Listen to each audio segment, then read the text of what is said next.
Warriors lose last night 108-104 to the Phoenix Suns. What's your big takeaway? What you think of Chris Paul's debut? Klay Thompson, the closing lineup with Jonathan Kuminga instead of Andrew Wiggins. What is your big takeaway from last night, the first game of the season, as the Warriors dropped 108-104? The Phoenix Suns made all the plays down the stretch. Devin Booker with great pick and roll, great sense of the clock, nice pass of Yusuf Nurkic for the game-winning layup. Eric Gordon made some big shots down the stretch. Devin Booker with a great pass to Josh Okogie with the shot clock running down. Corner three there. Josh Okogie, a big 17 points. You know what he reminded me of? A bigger version without the antics of Pat Bev. He was giving you all the positive energy and the hustle plays and getting under everyone's skin. And I think his shot's way better than Pat Bev. But I'm saying that same pesty, like, oh, my God, this guy is just making play after play after play. Well, he's a perfect player. And that lefty shooter, Watanabe, how do you pronounce his name for Phoenix? Watanabe was balling. I apologize for ruining Josh Okogie, 4 offensive rebounds. Those were huge last night. Let's get to the Lions here. Let's go to Malik in Union City. Malik, what's happening? You're on the roast. What's up, Malik? What's up, guys? Hey, how's it going, guys? Good. Just quickly on the beer pong tip, I've transitioned to water in the cup and a drink on the side. A lot more sanitary, so I'm with you, Shasky. Feel me? Because college, the dirt on the balls and the hair on the balls and drinking it, it wasn't the move. That wasn't the move. Wasn't the vibe. Thank you. I look back in the day. I was in Old English and I was a Mickey's guy. That's what I rocked. God, and I have. There's a reason why I had issues, bro. Gosh, That's why I don't drink no more. Sounds like it. Mickey's dog. What are you doing? Oh, bro, we used to collect them bottle caps. Yeah, I know you did. Go ahead, Malik. Yeah. So I don't want to sound like a Debbie Downer from the Warrior fan base, but I think we gotta, at least for me, set expectations with this team. I think just looking at the personnel, it doesn't seem like a championship team. I think it's a course correction on last year, getting guys in who aren't going to upset the table or flip the table per se, aren't going to make any noise, and don't have egos. And I think it was a transition from last year because of the Jordan Poole and Draymond situation. So again, I'm not very high on the team this year. I'm not too low on the team. I do think it's a transition year into next year where we can really make moves with the CP3 contract, looking at Moody and Kuminga and seeing if there are pieces that can stay or not. If not, there are guys that could be a package in a trade, some of the picks that we have in the future. But this year, I just think it's more about vibes and getting that vibe back than it is truly about winning. I would tell you, I would say to you, again, I'm just going off of sitting next to this guy in this room. Joe Lacob is not in some transition mode of wasting $150 million on the luxury tax. Not the salaries. I'm talking about the luxury tax, meaning the penalty for going way over.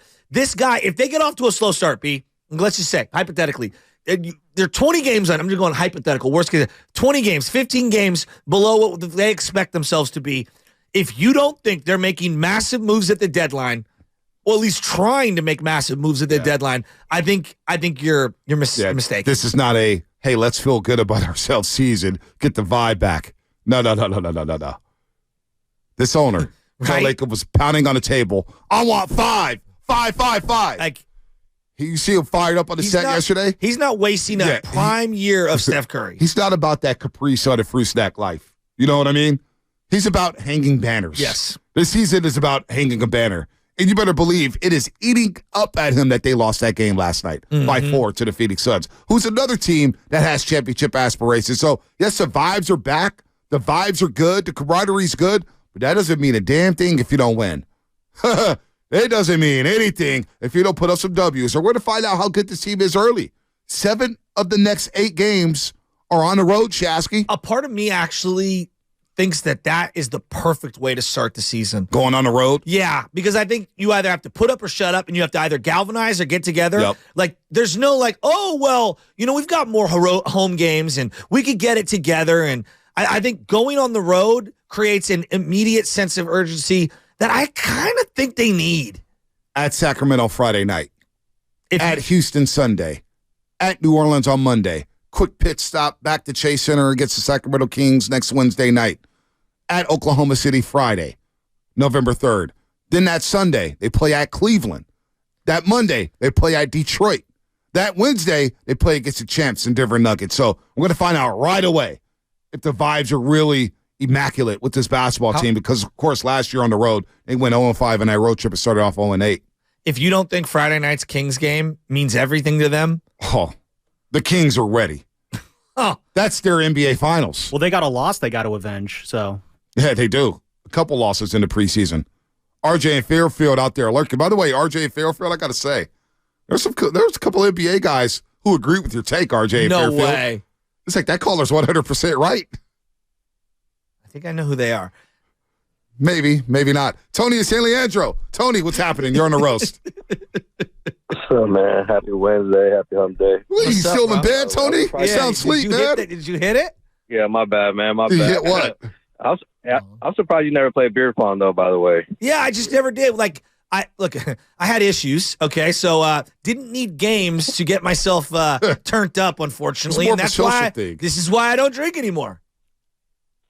All right, man, we're going to change that soon. But we didn't have as many turnovers. We didn't have as many – no, not a truly. We didn't have as many turnovers as the other team. But I feel like we had a lot of unforced turnovers. Like just giving the ball away. Clay threw the ball out to nobody. We got to clean up those things. I think we really missed Draymond. We really got dissected with that pick and roll, I think, with Devin Booker. He was making it happen. We got to get out of foul trouble and make some free throws, man. So it's kind of been a problem. I think every game the lineups are going to be different depending on matchups. So we're going to be seeing a bunch of different lineups. CP3, he'll fit in. Yeah. Andrew, I think he'll pick it up because if you look at the 2022 team, you wouldn't have said that was a championship team neither necessarily. So, and Clay, he was defending KD, so you can see why the shots are not going to fall. But they'll fall. We live and die by the three. So I think it's game one. We'll be all right. Do you think, I'm thinking about this like final 5 minutes, give or take, lineup and what they're going to do here. And then this is going to sound crazy. To get total buy-in from everyone on the roster, do you sacrifice a game in the near future by going, Steph's going to sit this one out? Just to set the tone for everyone on the roster to say, I know it sounds absurd. Well, he may sit out Monday against New Orleans. They got New Orleans again on the back-to-back, on the back end of a back-to-back. So we may see that happen Monday. New Orleans should be in the East, by the way, if we're going geography. That may, that may be the case Steph Curry sits out.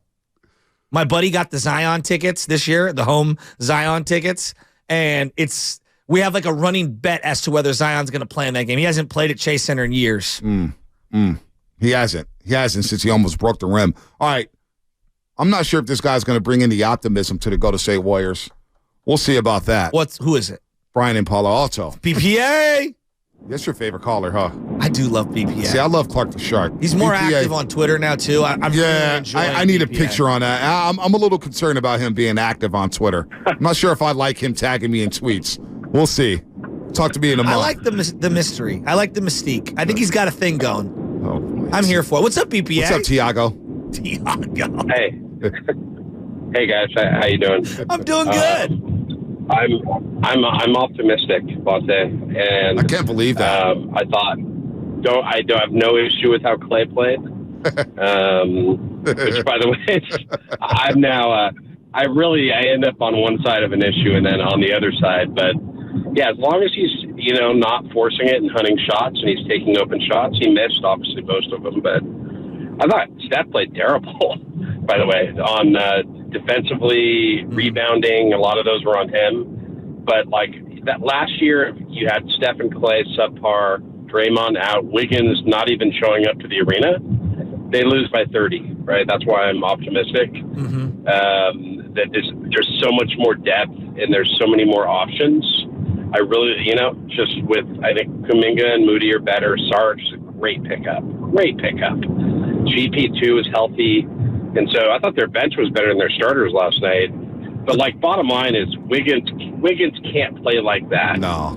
For this team to be a contender, right? Nope. And, if he's going to take 18-foot fadeaway jumpers with, Grayson Allen on him, that's just not going to cut it. And, Kerr needs to tell him, dude, attack the basket, dude. attack the basket, be aggressive, stop playing like that. Well, and like that's, I mean, and there's no alternative, right? Like there's no, Wiggins is this year, there's no alternative. The only guy in the entire lineup outside of maybe Looney, but there is no alternative to Wiggins being functional, right? Well, here's the alternative, BPA. He will be the trade piece. Like, that's what he needs to recognize. Well, he could be the trade piece with Kuminga ascending and Moody ascending. And thanks for the call, BPA. Andrew Wiggins, very, very intrigued with how the season plays out because the Warriors will be active if things are not going well.